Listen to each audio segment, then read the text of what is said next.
même un peu de vent, on avance. À 3 nœuds, mais on avance quand même. Je pense qu'on risque de mettre beaucoup plus longtemps que ce qu'on avait prévu. J'avais prévu 8 jours. On est déjà à 3 jours. Il nous reste à peu près 500 000 à faire. Bon, ça peut le faire si on a du vent, mais c'est bizarre, on a du vent la nuit et pas le jour. En principe, c'est plutôt l'inverse. Donc là, on a mis cap sur le Cap Vert. Alors le Cap Vert,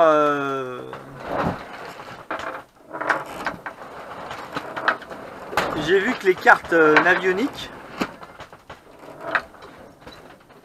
du Cap Vert étaient un peu light. C'est-à-dire qu'il y a plein d'endroits où il n'y a pas les lignes de profondeur. Bon, ça va le faire quand même, mais je suis étonné. Mais j'ai d'autres que j'ai les cartes papier de toute façon. Je suis pas sûr qu'elles y soient aussi, mais bon, je regarderai sur les cartes papier. Et puis sinon, j'ai d'autres cartes que j'ai récupérées sur internet qui se lisent avec je sais plus quel logiciel. Je regarderai aussi. Parce que ça m'embête, il y a quelques mouillages que je veux faire et j'ai pas les lignes de fond. Depuis que je suis parti de France, je croise des bateaux qui ont comme objectif aussi des transatlantiques ou des tours du monde. Et j'entends de tout sur le Cap Vert. J'entends des gens qui me disent bien et j'entends des gens qui n'y ont jamais été et qui me disent c'est dangereux, on se fait attaquer, on peut pas faire d'eau, on peut pas faire d'essence, les gens crèvent la dalle, il n'y a rien à manger, résultat on n'est pas en sécurité, bon.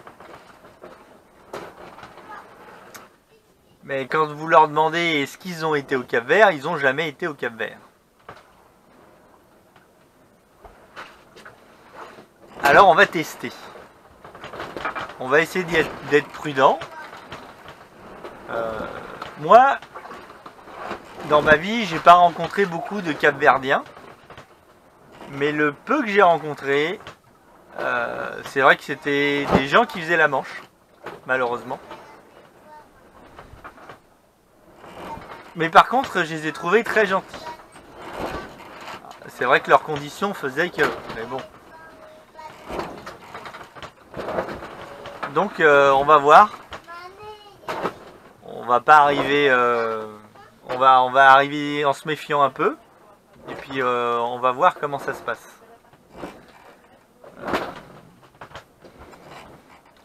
J'ai entendu des histoires où en fait quand vous arrivez dans un mouillage, il y a plein de mecs sur des vieilles planches à voile qui arrivent pour essayer de faire du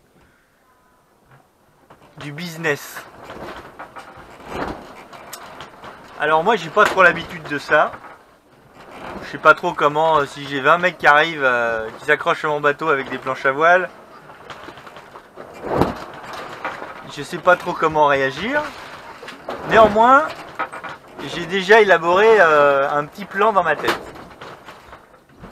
Je pense que les gars, ce qu'ils veulent, c'est faire du business, justement. Donc ce qu'il faut, c'est déjà tout de suite trouver un qui parle français, l'idéal c'est ça, et dire à tous les autres, une fois qu'on a lui demandé son nom, et après, dire à tous les autres, moi, je fais du business avec, je sais pas, Pierre Paul Jacques, quoi. Avec, moi je fais du business avec cette personne-là. Je pense que déjà, les autres, bon ben voyant que c'est déjà pris par un de leurs collègues, ils viennent plus vous embêter. Donc vous en avez plus qu'un déjà. Vous en êtes débarrassé de la plupart. Et pour celui qui reste, bon ben il faut accepter le truc.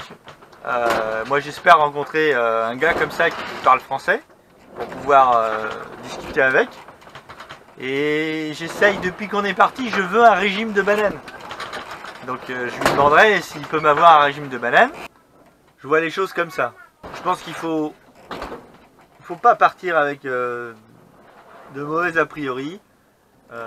C'est des êtres humains de toute façon. Et ils réagiront, je pense, comme des êtres humains. Il n'y a pas de... Je pense pas qu'il y a des gens profondément des peuples. Je pense pas qu'il y a des peuples profondément méchants ou profondément gentils. C'est juste, il y a des gens bons et des gens mauvais partout. Et une civilisation ne peut pas marcher avec que des gens mauvais. Des gens qui font des choses par rapport à leurs intérêts. Et je pense pas que leur intérêt c'est d'attaquer les touristes. En tout cas au Cap-Vert. Parce que si déjà il y a énormément de bateaux qui ne vont pas au Cap-Vert parce qu'ils ont peur, et qui traversent directement sur les Antilles.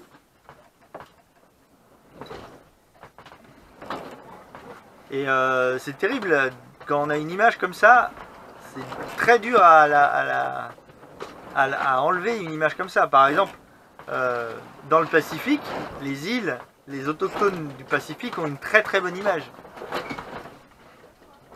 Ils n'ont pas une image de bosseurs, mais ils ont une image de gens accueillants. Même si dans le tas, il doit y avoir des gens qui ne sont pas accueillants. C'est vrai que l'histoire de ces îles est importante. L'histoire des îles du Pacifique n'est pas la même que les îles des Antilles et n'est pas la même que les îles du Cap-Vert. Il faut savoir que le Cap-Vert, si j'ai bien compris, c'était l'endroit à l'époque de l'esclavage où tous les bateaux qui partaient pour emmener les esclaves aux Antilles venaient s'approvisionner. On mettait les esclaves au Cap-Vert pour faire une espèce de vivier et après on les emmenait par bateau. Donc c'est terrible comme histoire. Je sais pas du tout comment ils auront évolué par rapport à ça.